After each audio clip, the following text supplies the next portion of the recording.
Mais avant de venir, je lui ai parlé de l'alliance. Nayambi si Yesu, tout ça déjà dans Yesu. J'ai compris après. La mort, bien-aimée, elle n'a peur de personne. Le jour où elle doit arriver, elle arrive. Mais cette mort, revenons à notre message, ne partez pas au deuil. Alléluia. Mais cette mort-là, alléluia, même si elle vient terrasser les hommes, j'ai une bonne nouvelle pour toi. Jésus-Christ a vaincu la mort. J'ai dit Jésus-Christ a vaincu la mort. Je suis en train de dire que Jésus-Christ, il a vaincu la mort. La Bible dit qu'on l'a mis à la croix. On a frappé Jésus, on l'a mis à la croix. La Bible dit qu'on a mis des clous dans ses mains, dans ses pieds. On l'a laissé nu sur la croix. Il était là, bien-aimé. On lui a fait porter une couronne d'épines. On l'a laissé là jusqu'à ce qu'il agonise, jusqu'à ce qu'il rende son âme. Mais bien-aimé dans le Seigneur, après on l'a pris. On est allé le mettre dans un tombeau. Alléluia. On est allé le mettre dans un tombeau et on a rendu la pierre devant l'orifice de la tombe. C'est-à-dire qu'on a fermé la tombe. Bien-aimé, afin que Jésus ne sorte pas. Alléluia. On a placé la pierre. Jésus était là dans la tombe. Mais ce que les gens avaient oublié, c'est que Jésus, il n'a pas besoin qu'on ôte la pierre pour qu'il sorte. Jésus est capable de passer même dans la pierre. C'est-à-dire la pierre peut être là, les murs peuvent être là, mais Jésus va passer. Il n'y a rien qui arrête Jésus. Au troisième jour, bien-aimé dans le Seigneur, j'ai dit au troisième jour, on ne sait pas par quelle force la pierre a été ôtée. On ne sait pas par quelle force la pierre a été ôtée. Mais bien aimé, si la pierre a été ôtée, ce n'était pas pour que Jésus sorte. Parce que comme je t'ai dit, Jésus pouvait passer dans les murs. Mais c'était en fait que les gens entrent et qu'ils constatent qu'il est ressuscité.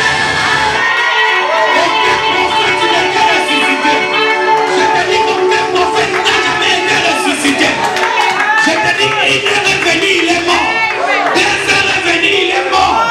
Troisième est venu, il est mort. Mais lorsque Jésus est venu, la mort n'a pas supporté la présence de Jésus. Il est sorti de la tombe et il est vivant aujourd'hui. Que le nom du Seigneur soit élevé. Que le nom du Seigneur soit élevé. Que le nom du Seigneur soit élevé. Acclamons pour le nom du Seigneur.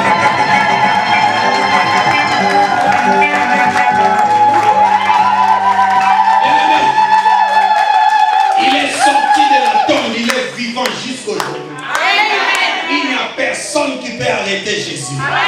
Mais je t'ai dit pourquoi Jésus ne promet pas un jour. Pourquoi il ne promet pas une semaine. Pourquoi il ne promet pas un mois mais une année. C'est maintenant. Dis à ton voisin c'est maintenant. C'est maintenant la clé du mystère. Dis-le bien, c'est maintenant la clé du mystère. Du mystère, du mystère. Mystère, détermination, mystère. C'est maintenant la clé du mystère. Alléluia. Dieu sait, alléluia, que le minuit d'un jour ne permet pas seulement au jour passé de revenir. Tu vois le minuit de lundi, il fait passer mardi, il bloque lundi. Tu étais son ami, mais il tourne les dos pour te faire. Tu comprends? Les dernières minutes de la semaine, mon frère Popol, les dernières minutes de la semaine, bloque la première semaine, laisse passer la deuxième semaine. Amen. Alléluia. Amen. Parce que le mois doit s'accomplir. Amen. Parce qu'il y a des gens qui comprennent. Amen. Amen. Minuit, il est compliqué minuit. Amen. Tu comprends? Il fait du bien aux uns. Il fait comme du mal aux autres. Mais en fait, ce n'est pas du mal. Parce que dans les mystères, tu vas comprendre qu'il fait toutes choses bonnes en son temps. Alors le minuit de la dernière semaine, de la 4e semaine, alléluia, fait que si on était en janvier, on passe en février. Amen. Mais janvier, dans l'année là, ne reviendra plus.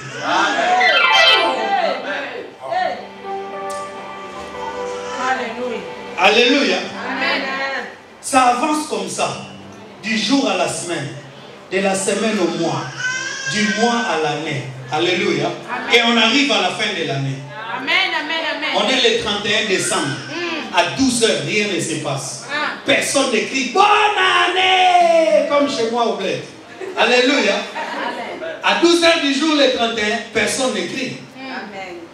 Mais quand il va être minuit, même les gens qui n'ont pas mangé, bonne année!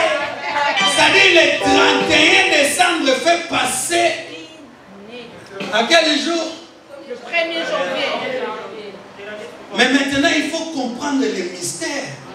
Qu'est-ce qui se passe quand le 31 fait passer le 1er janvier? Ça veut dire que, alléluia, Amen. Les jours, les semaines, les mois qui t'avaient fait pleurer, Dieu te les remet en face de toi. Amen.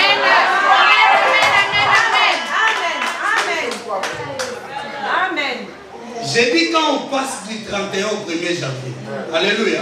On est en quelle année aujourd'hui? 2012. 2012, n'est-ce pas? On est le 40e. Le 22 avril. Le 22 avril 2012. Est-ce que, je te pose la question, est-ce qu'il y a eu un 22 avril 2011? Oui. Réfléchis. Alléluia. Est-ce qu'il y a eu un 22 avril 2011? Tu verras encore 22 avril 2011? Non. Mais tu as vu aujourd'hui, n'est-ce pas? Amen. 22 avril toujours, mais 2012. Amen. Est-ce que tu es en train de comprendre ce qui se passe? Amen. Dieu permet que tous les mois, tous les jours, toutes les semaines qui se sont moqués de toi, que toi aussi tu aies eu l'occasion, mais une autre année de se moquer de ce mois-là. Je suis en train de te dire qu'ici, le 22 avril 2011, tu avais pleuré. Dieu te donne l'occasion aujourd'hui de rire du 22 avril passé. Alléluia. Est-ce que quelqu'un qui me comprend? Tu as eu un 6 janvier 86, n'est-ce pas? Tu étais où? Mais cette année, tu as eu un 6 janvier 2012, n'est-ce pas? Tu es où? Alléluia. Est-ce que le 6 janvier de 1986 est mieux que le 6 janvier d'aujourd'hui? Amen. Yes. Alléluia. Mais Dieu qui transforme la vie des gens. Amen. Il t'a pris de là et il t'a amené ici. Amen. Si Dieu n'a pas permis que tu meurs ces années-là, alléluia, s'il continue à te donner la vie jusqu'aujourd'hui, c'est parce qu'il a un projet pour toi.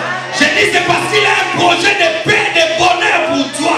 Il dit je connais les projets que j'ai formés sur vous. Alléluia. Dieu te redonne une année nouvelle et il l'appelle année de grâce. Ça veut dire que ce ne sera pas une année où tu as forcé. Bien aimé, il y a eu des années où tu as forcé. Mais je te fais entrer aujourd'hui à l'année de grâce.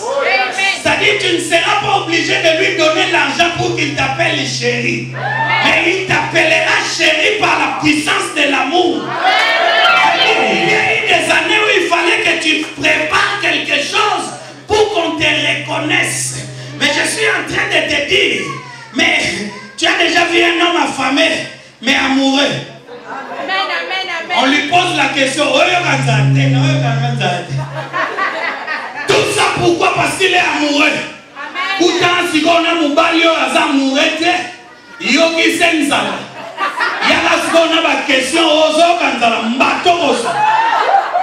Alléluia. Dieu libère la puissance de l'amour dans ta vie. Tu ne seras plus obligé d'avoir l'impression de forcer quelqu'un. Mais parce que tu entres dans l'année de la grâce, Dieu lui-même va s'occuper de toi. Ah, je dis Dieu lui-même, il va s'occuper de toi.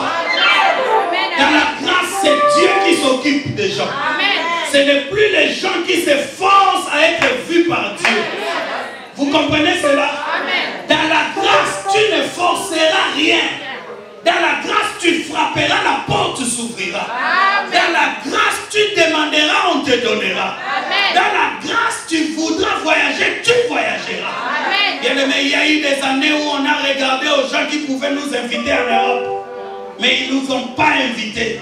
Mais quand on a commencé à regarder à l'Éternel et Dieu, les dieux de Bangengenge, les dieux de Samba Campus, les dieux tout-puissants de toutes les montagnes de mon pays, il a dit, je te lèverai. Il a dit, je te donnerai les années que les sauterelles ont dévoré. Il a dit, je te donnerai ce que personne n'a eu dans ta famille. Et il est fidèle à sa parole. Il est fidèle à sa parole. Je dis qu'il est fidèle à sa parole. Que Dieu te bénisse. Tu es peut-être venu un peu en retard, mais tu ne seras pas la dernière pour recevoir la grâce divine. Que la puissance de Dieu descende sur toi. Au nom de Jésus.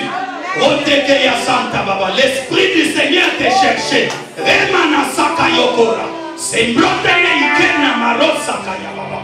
Tu sais, le premier jour que j'étais ici, tu as chanté, n'est-ce pas? J'ai senti une ombre obscure quitter ton corps et partir. Cette ombre est allée s'élever sur les nuées et regarder ta vie.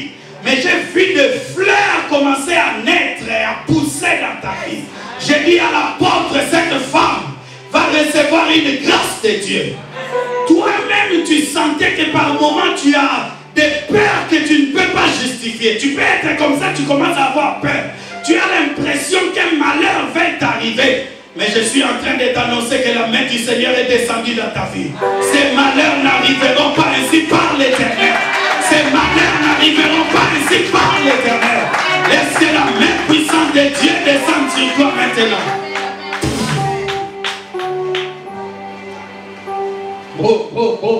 Il y a eu du moment où tu allais vers les gens. Mais maintenant, les gens vont venir vers toi. Il y en a qui ne cherchent même pas à avoir ton numéro parce qu'ils savent que tu risques de poser des problèmes du genre. Alléluia. Mais je t'annonce qu'ils les apprendront. Ce que j'ai aimé en Europe, jamais on ne communique le fait de régulariser quelqu'un dans les journaux. Mais tout le monde arrive à savoir qu'à où tu es. Je ne comprends pas ce que les journaux qui annoncent cela. Ils seront là-bas. Mais ils entendront que maintenant tu es en séjour irrégulier dans ce pays au nom de Jésus. Bien-aimé, toutes les années, tous les jours, toutes les semaines, tous les mois, cet homme paralytique était à côté de la piscine. J'ai dit, c'est paralytique. Il était à côté de la piscine. La Bible dit Jésus vint vers lui, sachant qu'il était malade depuis longtemps. Il lui demande, veux-tu être guéri? Écoute la réponse de l'homme qui savait que c'est encore le temps de forcer. Parce qu'avec 1 heure tu forces, avec 2 heures tu forces, avec 3 heures tu forces, mais avec minuit, même si tu ne pries pas, l'église va changer en mardi. J'ai dit mardi va changer en mercredi, mercredi va changer en jeudi. Il lui dit, je n'ai personne pour me jeter dans la piscine quand l'ange descend, quand l'eau est agitée. Alléluia. Mais écoute la réponse de minuit. Écoute la réponse de celui qui change les ténèbres en lumière. Écoute la réponse de celui qui prend de la pauvreté jusqu'à l'élévation. Écoute la réponse de celui qui prend du sans-papier jusqu'à la nationalité. Il lui dit, lève-toi, prends ton lit et marche. Bien-aimé, j'ai une bonne nouvelle pour toi. Tous ceux qui ont reçu avant toi ont reçu un miracle mouillé. Mais toi, tu vas recevoir un miracle sec. C'est-à-dire tu vas rentrer à la maison avec tes habits que tu es là. Tes habits ne seront pas mouillés. Parce que tu n'es plus dans l'année d'être mouillé. Tu es là dans l'année d'avoir un miracle. Tu es dans l'année de la grâce. Est-ce qu'il y a quelqu'un qui comprend ce que je suis en train de dire? Ils ont reçu des miracles mouillés. Alléluia. Mais tu vas recevoir un miracle sec. Je dis sec. Tu ne seras pas obligé de sécher tes habits. Tu ne seras pas obligé d'avoir honte en entrant à la maison parce que tout le monde, personne ne comprend comment est-ce que tu es mouillé. Alors qu'il n'a pas plu. Tu as ta joie. Tu sais les miracles mouillés.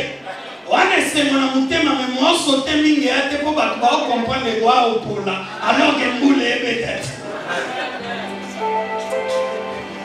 Au moins, tu as tenu sur un miracle avant et tu n'as pas voté. Yo soga mutu mo abika na piscine na Bethesda. Ba benga e ba tu na ene ni o me min metu boy. Mais Yesu ko ba comprendre te. Alléluia. Apolite ma me min metu. Amen. We bi kwa ni ba ndo tu na ye. Po o me na piscine na Bethesda. Oui, la piscine à Bethesda. Alors, le malade était couché un grand nombre de malades. Ça dit, tant un miracle a suscité curiosité à ma paralytique qui n'a pas malade. Ça dit, piscine et ningani. La émission que Mboko est un miracle aux autres. Alors, Mboko est un miracle aux autres. Personne ne comprenait. Ce n'était pas le jour d'être sauvé. Ce n'était pas le jour d'être guéri. Parce que ange était, tout le monde est le côté. En plus, il c'était la loi. Dans le bien, ça va. Ça dit, vous connaissez, c'est la loi, t'es qu'on a l'icolo. Alléluia. Mais mon colo, c'est le côté. Et puis, sur un néo, c'est le côté. Mais un néo, ça m'a côté, ma caméra. Mutumo azoyo kangate l'église. Oyebi so de no bakufi eza trop facile pour na yo. Oyebi so yo kufi eza mubabi moka liali yo bango akenda. Kala ozaki na nyako forcé. Oyeza nyango lu na Nzambe. Puisque Nzamba koti makambo na yo. Puisque Nzamba koti makambo na yo. My God. Amen. Connecte-toi à minuit. Moi je vais prier tout à l'heure pour toi. C'est-à-dire chaque fois qu'il sera minuit, comme les jours changent, comme les mois changent, comme l'année finit, sans que personne n'interrompe cela, personne n'interrompra la bénédiction dans ta vie. C'est la prière que je vais faire pour toi aujourd'hui. Personne n'interrompra la bénédiction dans ta vie. Bien-aimés, les hommes ne croient plus à la grâce de Dieu. Les hommes croient qu'il faut marcher selon le système de ces pays. Église, nous avons cédé notre pouvoir au gouvernement de la France. Mais Dieu m'envoie pour te dire que nous devons récupérer ce pouvoir. Pourquoi tout le monde doit passer par le même chemin? C'est un piège. Il y a des gens qui vont passer par des chemins même que le gouvernement ne connaît pas. On te donne un papier et puis on se demande pourquoi on t'a donné ce papier. Bien aimé, dans la Bible, vous savez, on nous parle de 3 tempêtes majeures. Il y a la première tempête, c'est la tempête de Jonas. Tu comprends? C'est la tempête de Jonas. Réponds-moi, c'est la tempête de Jonas. Jonas s'est retrouvé dans la tempête à cause de sa propre désobéissance. Tu comprends cela? Bien aimé, peut-être qu'à cause de tes péchés, à cause de ta manière de concevoir la vie, de tes envies, de tes besoins, tu es tombé et tu as suscité la tempête dans ta vie. Mais cela n'est pas un problème, écoute-moi. La deuxième tempête dont nous parle la Bible, alléluia, c'est quelle tempête? Après Jonas, chronologiquement, en venant, c'est la tempête de Paul. Alléluia. C'est la tempête de Paul, mon frère. Paul s'est retrouvé sous une tempête à cause de la désobéissance des gens qui l'entouraient. Bien aimé, peut-être que dans ta vie, tu te retrouves dans les malheurs parce que tu as contracté un mauvais mariage. Parce que tu as connu un homme qu'il ne fallait pas. Peut-être que tu as connu une femme qu'il ne fallait pas. Mais je